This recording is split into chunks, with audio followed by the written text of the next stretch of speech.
เมนูสุปผักมาอีกแล้วนี่ยั่วๆมื้อนี้เฮาก็ไปได้ยอดบักบวบมาเนาะสดเลยงามๆเลยก็เลยว่าคือว่า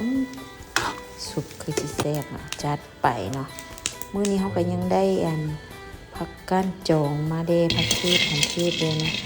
นี่ขาดบ่ได้นะต้องเป็นมักตัวดินอันนี้เฮามีมักตัวดินสดเนาะเฮาก็เลยมาคั่วเนาะอันนี้ก็หมักงาพอดีว่ายังเหลือน้อยนึงมาคั่วใส่จะได้หอมๆเนาะมกหัวผักใส่ยั่วก็ขิงน้อยอีกเนาะอันนี้ขิงน้อยเอามาแต่วังเวียงก็เลยหอมเลยบ่ฮู้ว่าผู้อื่นเฮ็ดจังได๋มาแต่ว่าเฮานี่เฮ็ดประมาณนี้เนาะก็เบิ่งตามสูตรผัวไทยวังเวียงเพิ่นเฮ็ดสู่กินแต่ว่าเพิ่นบ่ใส่หมักถั่วดินเนาะแต่ว่าเฮาหั่นมักเฮาอยากกินเฮาอยากใส่หมักถั่วดินมันดีนี่เนาะไปเป่าออกเปลือกนะมาตำแล้วก็ตำใส่เนาะ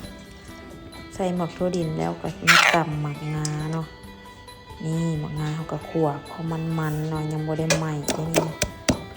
ตำมันจะหอมขนาดเลยพี่น้องเอ้ยนี่หมักเผ็ดนี่ไทยเฮือนเฮาก็มีผู้บ่กินเผ็ดเฮาก็เลยจะตำไว้ก่อนแต่ว่ายังบ่ได้ใส่เนาะจากนั้นก็ใส่ปลาแดกเป้งนัวลงไปแล้วก็คนเลยนี่เป็นจะแซ่บบ่ตัวนี้ก็ยังเป็นจะแซ่บแล้วบอกเลยว่าเบิดเลยนี่ตอนคนก็ยังเป็นจะแซ่บแล้วเรียบร้อยนี่หน้าตาประมาณนี้อันนี้เฮาใส่หมักเผ็ดเนาะตอนเฮาบ่ใส่หมักเผ็ดเฮาตักออกไว้ให้เพิ่นละแบ่งออกเฮาก็มาใส่หมักเผ็ด